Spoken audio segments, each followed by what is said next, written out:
Hi everyone and welcome to Veterans in Crisis podcast. Today we have Tommy Watson.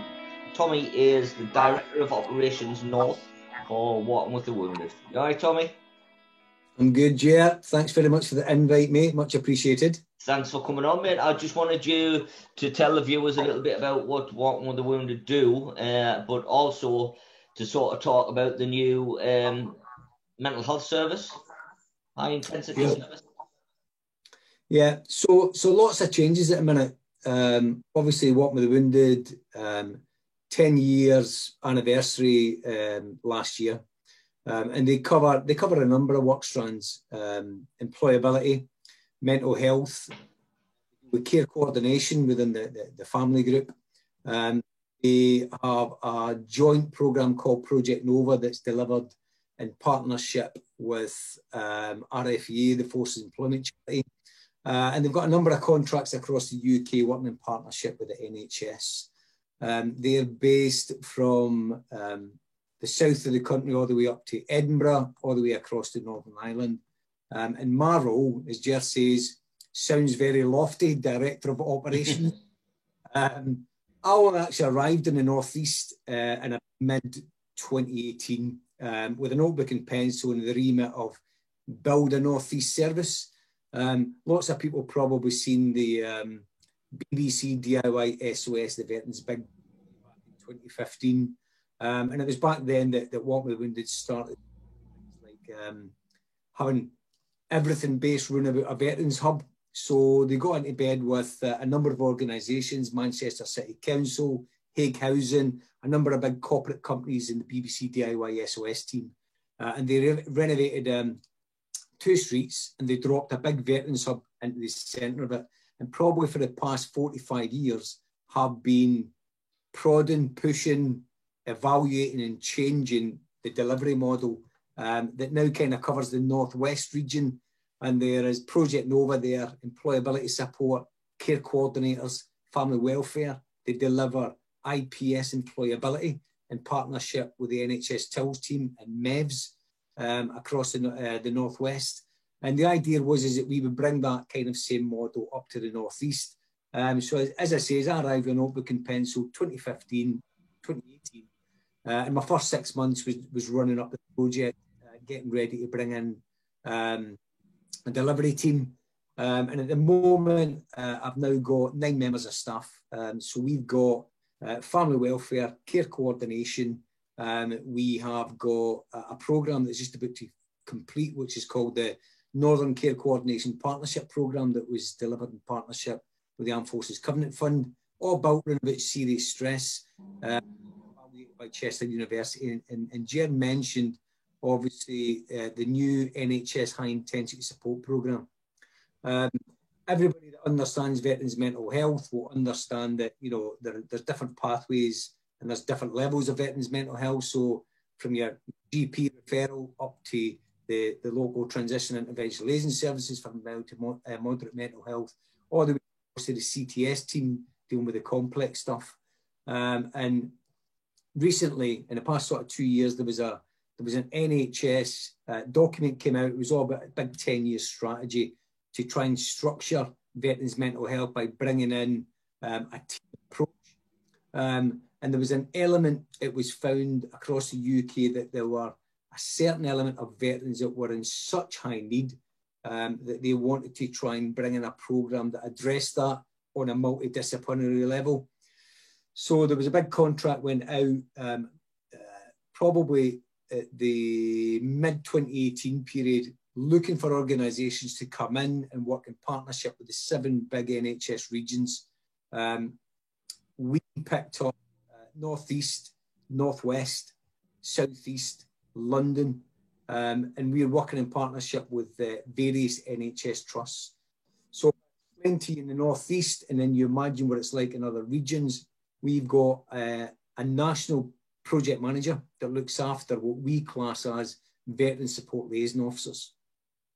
If you can imagine normal clinical mental health teams being an MDT or multidisciplinary team, they are sitting at the heart of the high support service. They can take referrals in from different organisations that have been evaluated, they're they're then clinically assessed, and they're then brought onto the programme.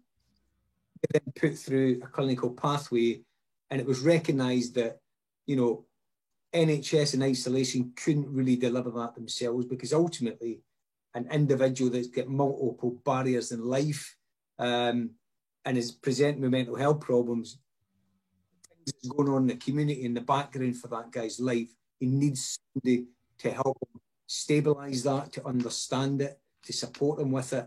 And the role of the Veteran Support Liaison Officer is to pick the individual up through the MDT and work at the same time as the clinicians of taking the guy back into the community and sorting out all the things that's gone wrong in his life, and working for a slightly extended period of time.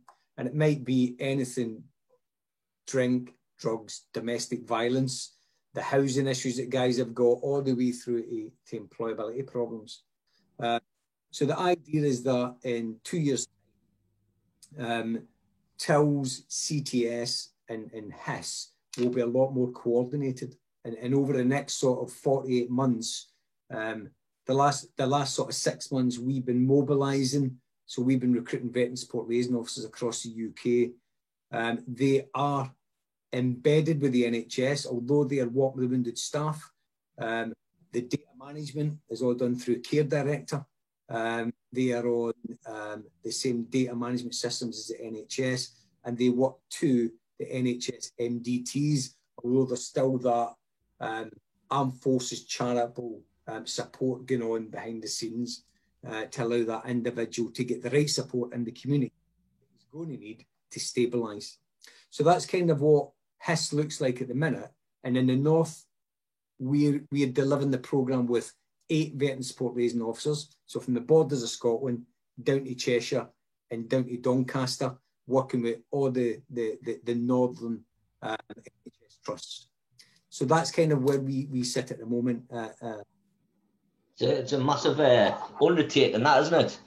Coordinating that. I mean, we do similar things in Sunderland, just us. Yeah. And that's hard.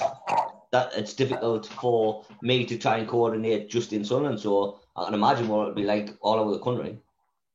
It's it is a challenge. Don't get me wrong. I mean, we've had a really good relationship with the NHS for a number of years. I mean, we started the big Step Into Health employability programme in Norfolk, which was a small pilot that was all around about, you know, accessing the 300 jobs across the NHS, you know, mainly non-clinical, but some clinical. And that started off from a small pilot and is now across 100 NHS trusts. And we do lots of stuff in relation to IPS employability. So working with the TILS teams in Essex, Midlands and East, the Northwest. And we've just really started working quite closely with the TILS team up here, because we want to try and bring some of the programmes that we've got into the region to start working with veterans in relation to mental health, you know, employability, care coordination, family welfare support. And the good thing, I mean, the thing that I've been working in the North East for a long time. I mean, I was working at the Big Discharge and Reallocation Centre back in 2006 for 5 years, setting that up for Catterick Garrison. And then I've worked with Recovery Career Services, so we're wounded, injured and sick, all the way through to managing the National Employability Programme for the Veterans Employment Charity. But I've been based in the North East probably for about 15 years. And I think the fantastic thing is that having a look at the veterans landscape across the UK, I understand how lucky we are up here in relation to the veteran organisations that are here. I mean, I know that all the veterans charities that are here, everybody wants to just do their best, no matter how small or how big the organisation is. And, you know, I've not had a lot of time to properly coordinate the work with all the different charities that's going on. And the kind of my next 12 months will be about collaborating and cooperating and understanding all the different charities that are delivering things. I mean, we all know what all the big charities do, but actually, it's actually the grassroots organisations that are dealing with the dirty stuff on the ground. So the drugs, the domestic violence, the homelessness, the mental health problems, that really deliver the meaningful stuff. So, I mean, me, working in North East has been a pleasure, to be honest with you. I mean, seeing organisations like Veterans in Crisis, absolutely fantastic stuff in Sunderland, that you guys have been delivering. So it's brilliant to see it. Well, we find that very beneficial as well because of the network we've sort of made by ourselves with Walking with the Wounded, with Operation Veteran and such like, that nobody is just in it for the money. Everyone actually wants to do best for the client. And that's what stuck out more than anything. I think that's what's making everyone as successful as they are, because they've got people in charge that actually do want to help. You know, and this has been the last. I mean, don't get me wrong. It was we only went operational. We took our first beneficiaries on in July 2019. So actually, we only had run about 9 months of operating space before we went into lockdown. And you know, we had a choice. All the charities had a choice. You could come, put your head between your legs, and hope for the best. Or you could just keep delivering your service, make sure you manage the risk well, make sure your staff are looked after. And that's exactly what we did. I mean, our chief executive was absolutely adamant that COVID or no COVID, you know, ultimately, you know, the population pay our wages and pay us to get out there and deliver a service for veterans. So there wasn't really an option to take a back seat. It was work out how we could deliver the best service in the conditions we were in. And I think you're right. I think it's down to, I love the people that we work with, because, you know, I'm not saying that we've got all military staff working for us. You know, we probably got about 70%. There's nobody comes direct from the military and comes to work with us. They've all been out there and they've had civilian jobs, whether it be a clinical job or an employability or a management job before they come and work with us. But it's people that want to get out of bed in the morning and go and do good. That's the big thing, you know. And you're right. I think that we've probably done well during the pandemic to keep going and keep delivering. But you know, don't get me wrong, it has been difficult. Oh, it's been a struggle. But like, I run a thing that's got crisis in the title, so I cannot really not do something when there's a crisis.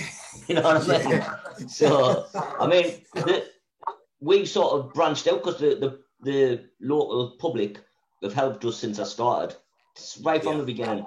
So when the pandemic started, we made a decision that we would just help the locals as well. Didn't have to be veterans, you know. Anybody who was local, if we could help, we would help. Because, you know, people have helped us. So it only felt right to help them back, like.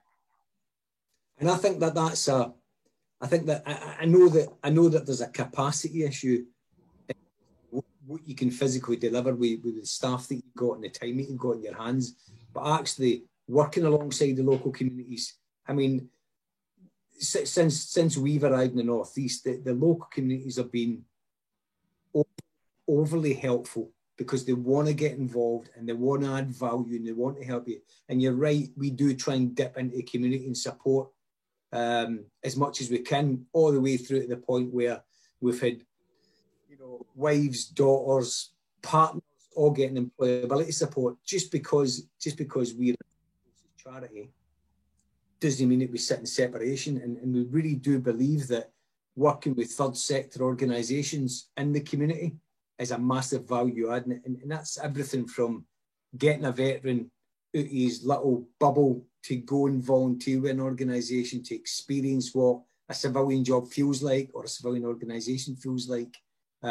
For us, trying to have that community interaction is massively important. And I think people appreciate it, I think they do as well. I think they do. If we go back to when you started your military career, I'm just assuming, rightly or wrongly, you're from Scotland, because I can see a bloke with a skirt on in the picture behind you.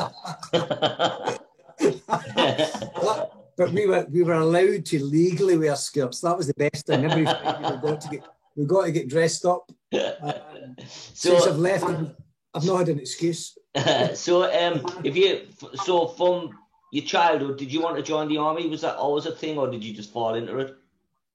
No, I was brought up in a military family. All right.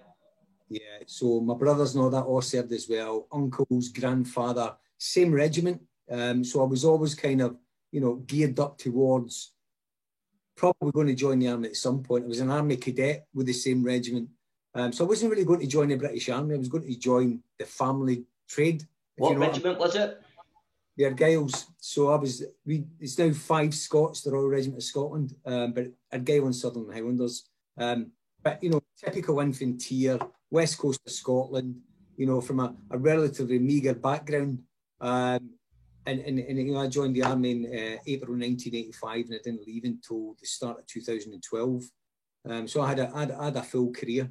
And, you know, it was at that stage, and I'll be honest with you, this is the God's honest truth. If you talk to serving personnel, they don't really understand what veterans are.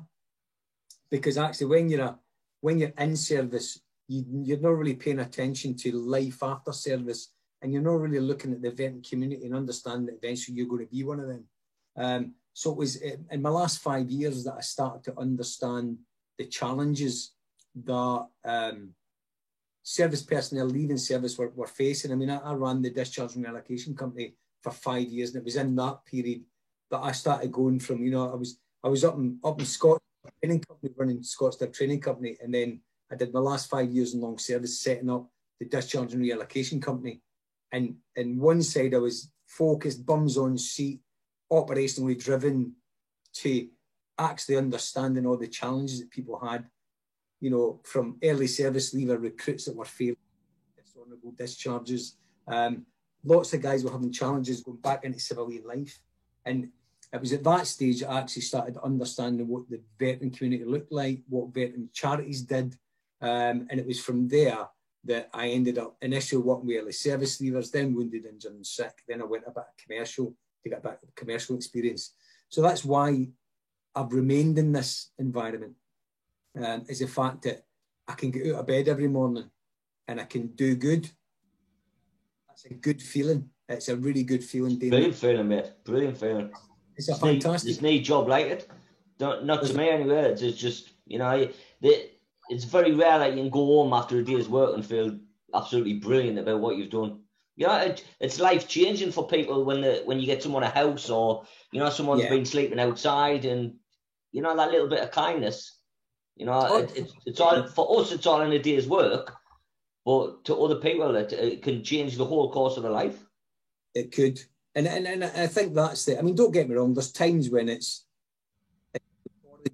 and really gritty and dirty stuff. But at the end of the day, every single wee value and that you put into somebody's life, you see the changes in them, and eventually you're going from a point where an individual's been homeless, they've been addicted to drugs, drink, or gambling. Their life is falling apart round about them, and then by the time you get through the whole support process, you get an individual that's back contributing to society.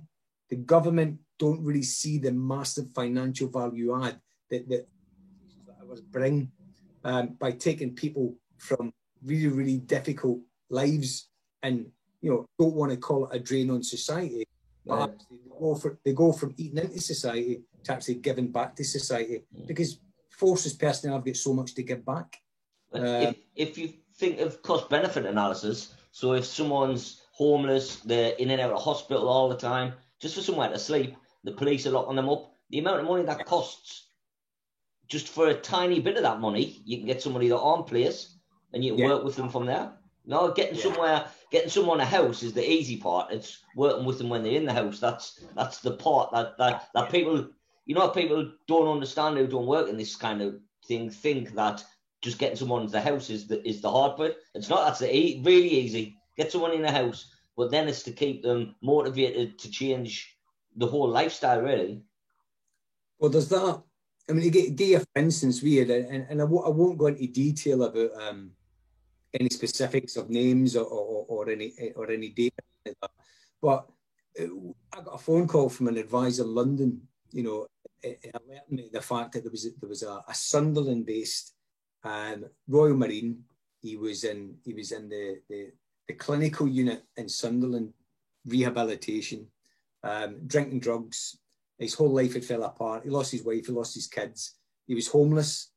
And from that one phone call, you've got a guy whose world is in utter chaos just before Christmas. And we managed to get him referred into the HIS team. So he went through the MDT into high intensity support. He automatically got a veteran support liaison officer to start looking after him. We sorted out a hotel for him for 10 days. And we moved him to a hotel. We provided food and support to him. At the same time, we were working on accommodation for him. So we got him supported accommodation all set up. We got funding through the Legion for a white goods pack. And then we moved him from, within 3 weeks, from utter chaos in life into a stable environment where he was safe, he was warm, he was being looked after, he'd a leader after him. And that's only the start of the journey. Mm-hmm. It's taken an individual who had no hope to having some hope to potentially getting back in, and he's going to have a long journey because he's just at the start of the looking at things like Tom Harrison House in Liverpool for rehabilitation. But you're right, taking an individual from that and giving him a wee bit of hope and a wee bit of self-respect, it is massively rewarding. So it is. I'm saying, like, you have to be a specific person to join the military anyway. So all these things that you need to pull out of a bad situation, these people have normally got anyway. Like, it's our job just to bring that back out into them, because they'll have been through things in the forces, and you have some steely determination and, the foresight to look into what can happen in the future, the difference. And I think keeping busy is the main thing. Having a structured life and keeping busy, that's... I never tell anyone not to drink or not to take drugs, or I never give them rules like that. It's entirely up to them, because when they leave my side, they can do what they want, can't they? So the idea for me is I try to say, well, some people might come in from work and they might have a glass of wine. Not many people get up at 8 o'clock in the morning and drink a bottle of wine. You know what I mean? That's the difference. And people take that. I think because we're not sort of pushing, you've got to do that, you've got to do that. I think people buy into that. I think, unfortunately, you can't. I mean, one of the jobs I had was working at the recovery centre back in 2012 through to about 2014. I worked with the North East Wounded, Injured and Sick. So basically from the borders of Scotland down to Doncaster. And I had everything from a triple amputee from Afghanistan all the way through to a guy who had, stomach problems, or guys that had cancer, all type of things. And what we found is that everything with when you're working with veterans has got to be voluntary. You've got to allow them to make that decision that they're going to make that change. And you can only just basically put the steps in front of them and try and help them along the way. But they've got to make that conscious decision that they want their life to change. You've just got to show them that their life can change. I think that any veterans, it doesn't matter whether it's family welfare support, care coordination, Project Nova with the criminal justice system. I don't really think it matters. Is you're giving people the options and the tools to change their life. I think no, take it. And I think a lot of people as well, a lot of veterans, I think they really appreciate when you take the time to help them. Like you're not like, all right, come in, you've got an hour. And then that's your appointment over, like in our ARV, people come and sit all day if they want. We can be back on and off the phone, we can do stuff and have something to eat.